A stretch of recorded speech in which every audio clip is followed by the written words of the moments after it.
สบายดีป้าลุงยินดีต้อนรับเข้าสู่ช่องแม่นางบ่อยมื้อนี้ไปตัดหน้านอกถิ่นอยู่เฮือน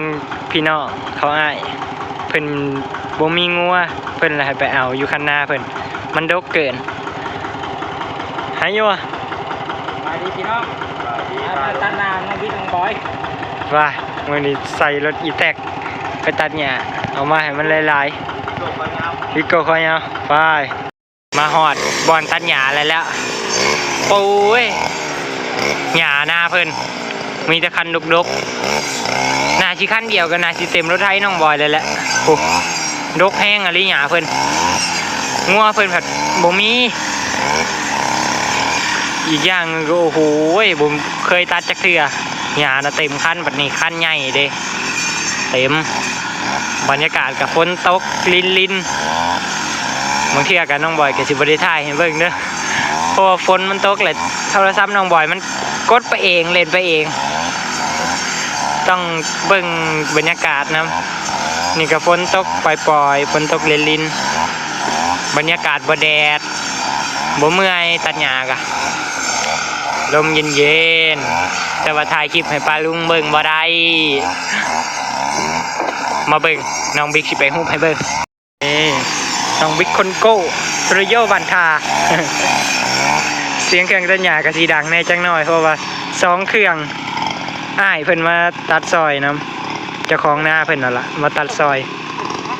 ส่วนน้องบิ๊กกับน้องบอยก็สิเป็นคนฮุบหญ้าโอ้โหฮุบบิ๊กฝนกระตกหญ้าเพิ่นนี่ดกอะลีอะรอเบิ่งคัน2คันก็จะสิเต็มแล้วนี่นะฮุบแป๊บเดียวสิเต็มกระตาใหญ่ละ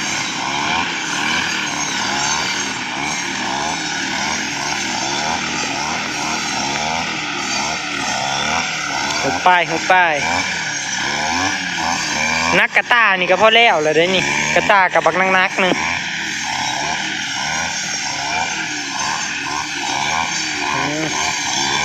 ปีก่อนน้องบอยกับมาตัดอยู่หน้าเพิ่นนี่แหละหญ้าน้องบอยมันสิเบิดแล้วตัดอยู่คู่มือให้งัวบัดท้องเพิ่นผัดเพิ่นบ่ได้ตัดเด้โอ้ยฝนตกแห้งแล้วป่าลุงเอ้ยโทรศัพท์สิเล่นไปเองแล้วนี่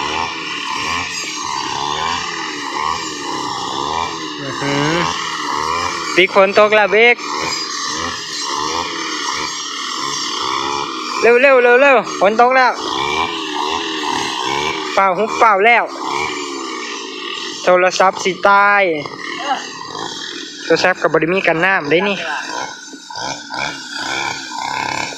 เอาต้องยึดไว้สำนีซะก่อน เพราะว่า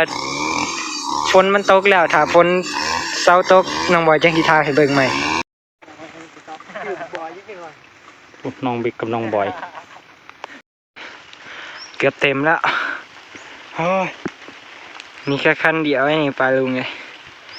เพิ่นสิไปเอาคันใหม่อีกคันนี้มันมีแต่หญ้าใหญ่ๆหญ้าคล้ายๆ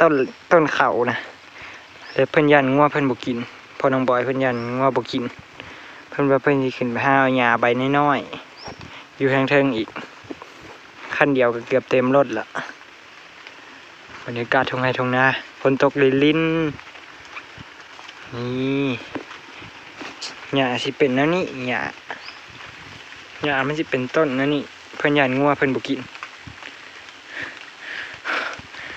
ไงบ่จัดเกือบเต็มรถไถแล้วล่ะจะขึ้นไปเอาอีกจัก50กระตา50กระตานี่พร้อมได้ประมาณ9กระตาเบิ่งไว้ตัวเดี๋ยวเนี่ยทางนี้เพิ่นกำลังหยัดอึดอัดเนี่ยเก่งสิถ่ายกับเบิดละเบิดคันเบิดอันนี้เบิดคันแล้วก็ไปเอาคันใหม่ต่อเจ้าคิดเพิ่นสิพาขึ้นไปเอาทางใดละถามมาเบิ่งน้ำกันเมื่อยตอนนี้เมื่อยนี่มาแล้ว ใครแต่ว่าคันหน้าเพิ่นมันใหญ่มันก็ย่างง่าย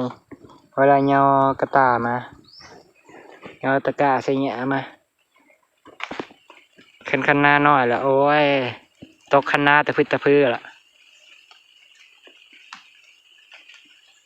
ไว้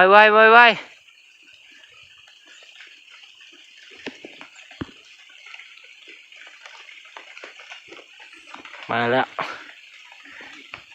อากาศไม่มีร้อนบ่ฮ้อนแต่ว่าเหงื่อออกได้จังไดก็บ่ฮู้บรรยากาศน่ะบ่มีแดดเลยครึ้มฝนคือฝนสิตกนี่ฝนโอ้ย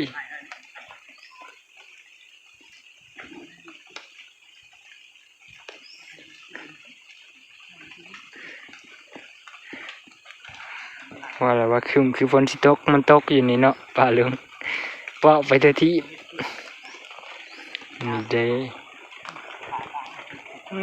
ฝนมาอีกแล้วถ่ายได้เท่าน้อยฝนก็ตกแป๊บน้องบัวดีก่อน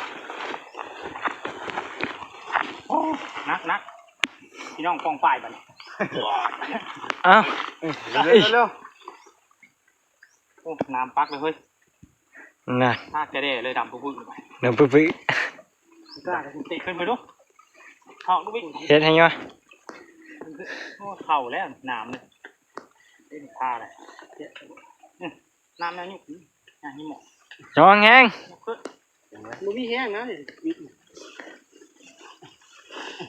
เอ้ยยะ เหยียบมันด้วยเหยียบลงยังบ่เบิดบ่ เหยียบ แถวหนึงไปเบิ่งน้องบิ๊กนี่เอาเฮ็ดโอ้ยหน้าใหญ่เอ้ยทำมาเบิ่งแต่ไปตัดให้ใหม่นี่ก็เพิ่งได้ครึ่งรถไถยังบ่ทันได้เต็มรถไถอีกครึ่งนึง เห็นล้นเหยียบลงปึ๊บเดี๋ยวทำเกาตอนมันท่านได้ยัดลงเพิ่นเต็มรถไถแล้วแต่พอมายัดลงดีๆมันก็เหลือครึ่งนึงเฮ้ยเมื่อยติดรถไทยเมื่อก่อนไป ติดรถไถมือก่อนหรือบ่ เราขี่รถเมื่อตำลังเรียบร้อยภารกิจมื้อนี้เกือบเต็มแต่บ่เต็มเนาะ ไปแล้วลุงพรพาสิ่งแล้ว ก้อนเขา ลุงพรหิวเขาสิ่งโอ้โหนะครับโอ้รถไถพาสิ่งเฮ้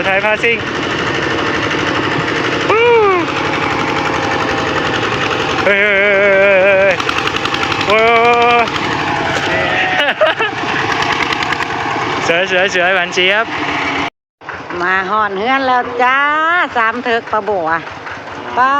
ตัวเก่งได้เต็มรถเลยโอ้งัวก็ห้องรัดสนั่นวันไหวเนาะลูก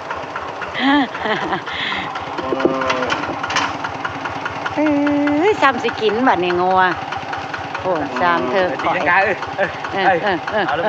เอาละแม่กันแน่เอาละแม่ตีลังกาลงนะระวังนะแก้วเลื่อยนะลูกม่วนบ่บิ๊กเอาครับเอาน้องลาเนี่ยลูกอุ้มมาน้องลงเนี่ยน้องบิ๊กตัวใหญ่ตัวสูงซื่อได้พี่น้องยังกระยานไปเบิดมาเลือเถื่อเตี้ยนี่ระบาดนะต่อไปเนี่ยอ่อนปัวเปียน่ะโอ้หญ้าเต็มรถแดงมานะเพิ่นดกขนาดบ่ลูกงัวกับห้องรัดแซวคันเดียวป้าตัวฝนตกพี่น้องเพิ่นบอกว่าท่ายกลางฝนบ่ได้เอากลับมาให้แม่ท่ายอยู่เฮือนอีกน้องบ่อยโอ้ยฝนน่ะตกอีกเลยได้พี่น้องเอ้ย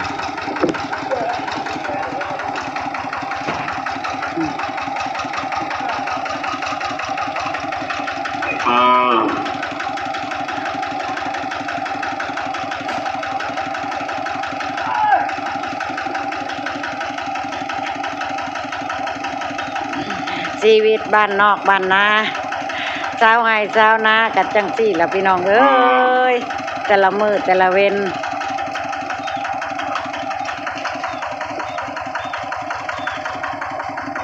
ใช่กางเกงขาสั้นจะแม่นบ่คันคายหมดคันบ่ยุ่งใช่บ่ลูก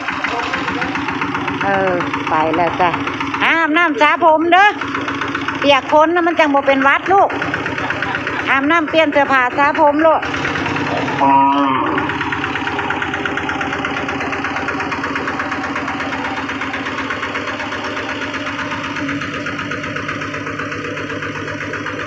ฟเฟ่งัวลงพรมาแล้วหิวงัวก็ได้มาแล้วบ่หิวโดยพี่น้องประบัวกันที่เก็บภาพบรรยากาศเอาไว้จำนี้แล้วจ้าพี่น้องรถค่ะ